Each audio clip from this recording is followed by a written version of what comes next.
I'm here with Rabbi Moshe Yosef Engel, who's been shliach of the Rebbe since 1970, and we're going to talk a little bit about your background, your parents, and your early childhood and your teenhood at Lubavitch Yeshiva, Montreal.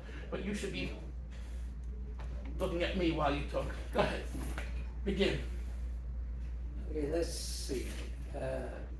As a young child, I was born in a DP camp in 1947 in Germany, in Wasserburg. And when I was 9 months old, about 10 months old, we moved to Canada. We lived in Canada for, I'll go back to that a little later. In Canada, as a little boy, my mother sent me to a little yeshiva that was around the corner, a little cheder, and it was a Polish cheder. A Polish. Yeah, I think it was Rav, I can't remember his name, but it was a little cheder. We're talking now in the 1950s? We're talking now in the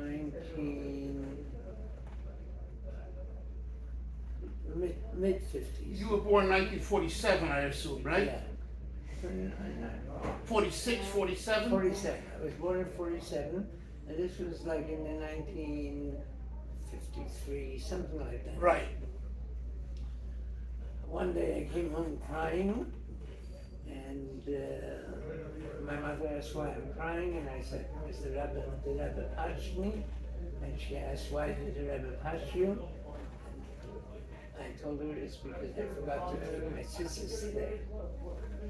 She got so upset, she said, after what we went through with Hitler, I'm not going to let my boy be departed like this. And she took me out of that cheder and signed me up in Lubavitch Yeshiva.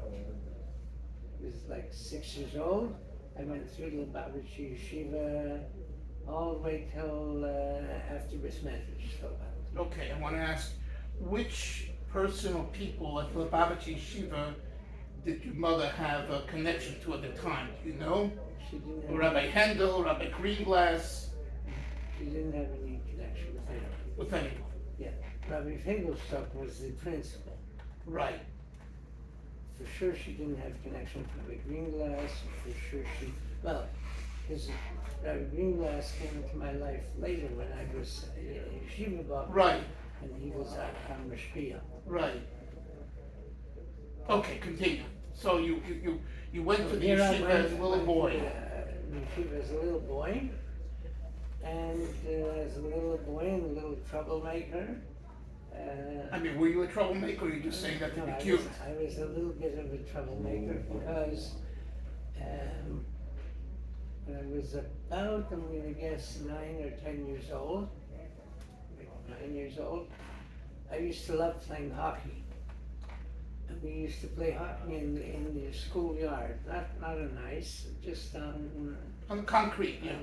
on concrete. So I went early to play hockey. And one day, my mother and the rabbi met up, and the rabbi said, "I'm very happy that your son was at home." And my mother said, that my son was in yeshiva. Anyway, I meanwhile came early to play hockey. So I guess that was the end of my hockey career. By the way, your mother and your father, were they of Hasidic backgrounds? My mother, they were of, not of Hasidic backgrounds, but their families were Hasidim. That's what Hasidim, do you know? Ger, Amshina, Belz, None of them. Baviv. Well, you said your mother was from Czechoslovakia. Czechoslovakia. Actually, they were both from Czechoslovakia. Uh-huh. Okay. Anyway, so my father passed away when I was 10 years old. Right. So, anyway, Now, I stayed in yeshiva. who were your rabbis at the time? My Rabbi was Rabbi Greenhood, was I think my fourth grade Rabbi. Rabbi Yurkovich was my third grade Rabbi. Rabbi Nelkin was my second grade Rabbi. Rabbi Katz was my first grade Rabbi. Rabbi Sputz? Rabbi Shputz, he was there. I don't remember ever Having. my- Okay, so let's go now to your bar mitzvah. Okay. My bar mitzvah was in Bubba. Why in Baviv? Because my father passed away when I was 10 years old. Yes. I had an uncle who davened in Bubba. Uh-huh. So he had 3 boys. Uh-huh. Your cousins?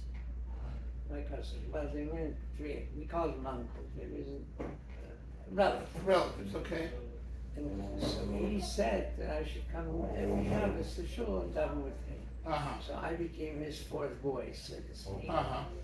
And then when it came bar mitzvah time, and so I davened in Bubba for a few years on Shabbos.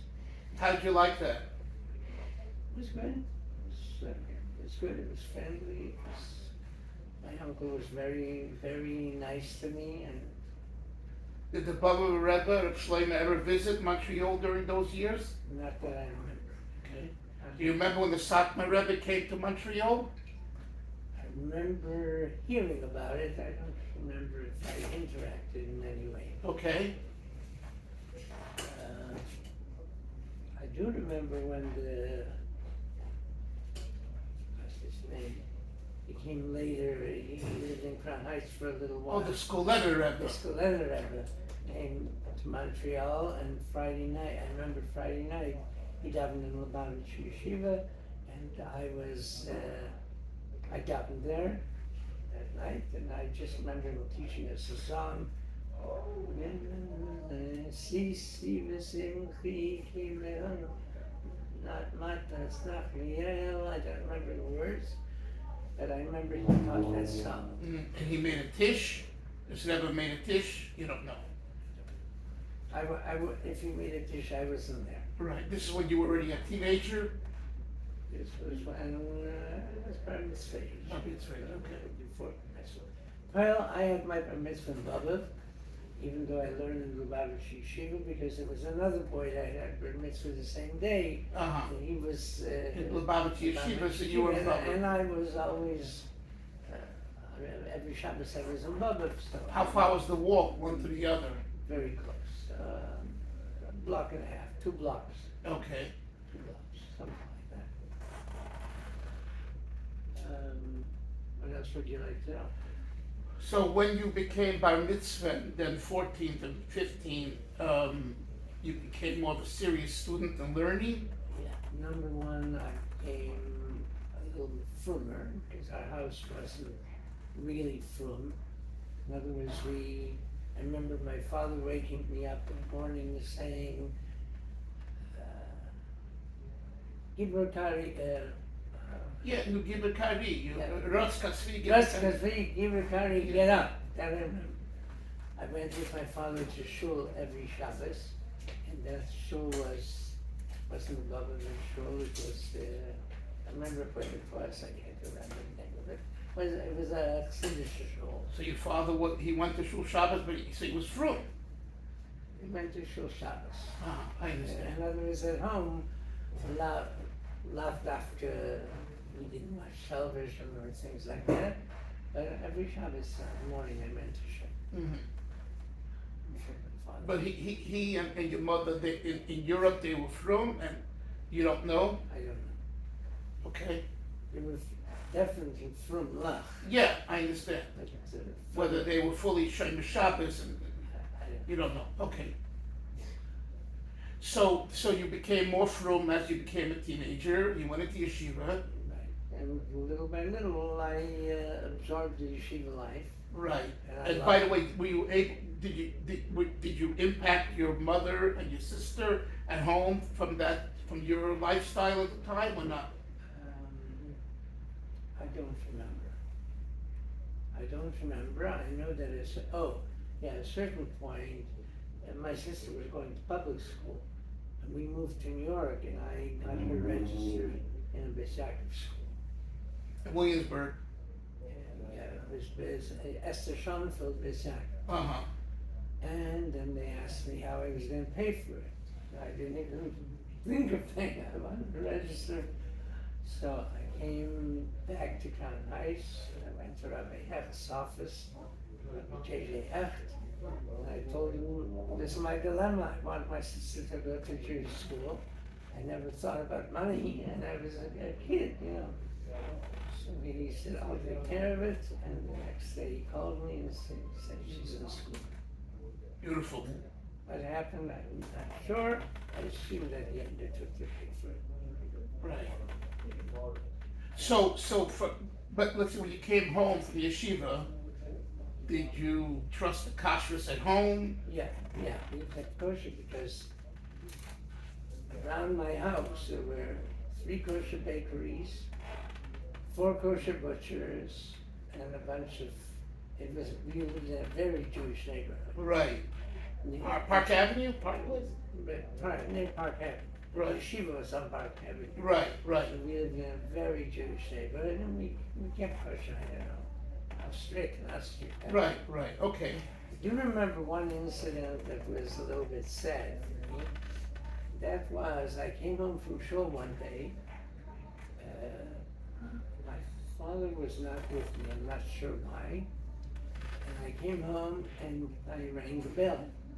We lived on the second floor, like, in other words, after I rang the bell, I had to walk up. Yeah, to the second floor. Coming to the door, looking down, was my religious uncle, the one who later took me to Baba. This was on a Shabbos. Shabbos. Okay. So it was my But you didn't know at the time you're not supposed to ring the bell, or you didn't care for whatever reason. Yeah. Okay, I got it. I remember him looking down and me seeing him, and I said, "Uh-oh, Uncle Herschel," and I ran away. I realized that I had made a mistake. That I do.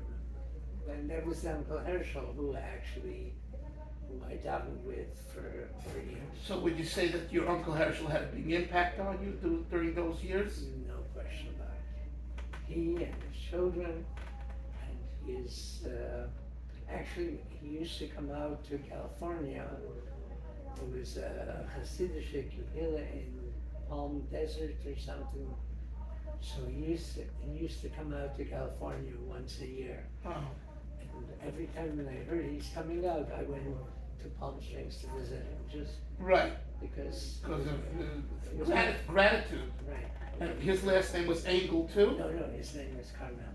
Carmel. Herschel Carmel. Herschel Carmel, and actually their name was Kleinberger, and I know a bunch of the people, I'm not sure why, changed their name to Carmel. Uh-huh.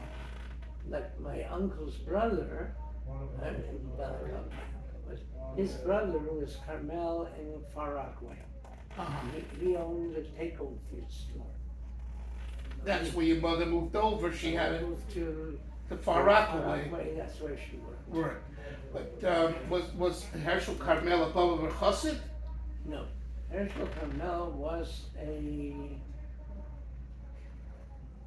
minkash chassid. A minkash chassid. But there was no minkash at that Right, time. right. But he was he had a board? I don't remember. I Right. think if anything, he had a small beard. Uh-huh. His children became real Hasidic? Yeah, he himself was real Hasidic. But he wore a rekel on Shabbos? No. I don't think so. Right. And towards the end of his life he wore shtreimel? Right. But he was really from me. I remember one incident. I don't remember what it was, but I was at his house, and he was learning something, and he came across some Rosh Hashanah. Yeah, an acronym. I think it was Rosh Hashanah, or he came across something that we in the Lubavitch Yeshiva told us was everyday stuff. Right. And he he looked at it. He Couldn't figure it out. figure it out. I think it was the Naaman Elimelech Sefer. I think so. And I told him, what it says, Other Kadmon. whatever it was, I think it may have been just a Pasvirus. Uh-huh. But I remember saying it to him, and he looked at me and said, how do you know that? I also remember an interesting thing. Then I was very, very careful with saying Tillim. Very careful. This is probably when I was 14, 15. Saying Tillim, you mean the Tillim of the day? Tillim of the day, Tillim on Shabbos Mevorachim and so on. And so I basically knew Tillim quite well. I don't remember. When you say you Tillim, what? You know the tides? No. I'm saying you know Tillim. Yeah. Okay. I just remember, I don't remember how it happened or why. I was in Baba with my 3 cousins, we called them cousins, and somehow it came across a Tillim. So I said, okay, test me. So they took a Tillim, opened it, read a few lines, and I continued. They were freaked out. I remember that, they were freaked out. First of all, even I would be freaked out now. But then I mamish knew Tillim because a few years had passed. I guess I must have been 16, 17. And I knew Tillim.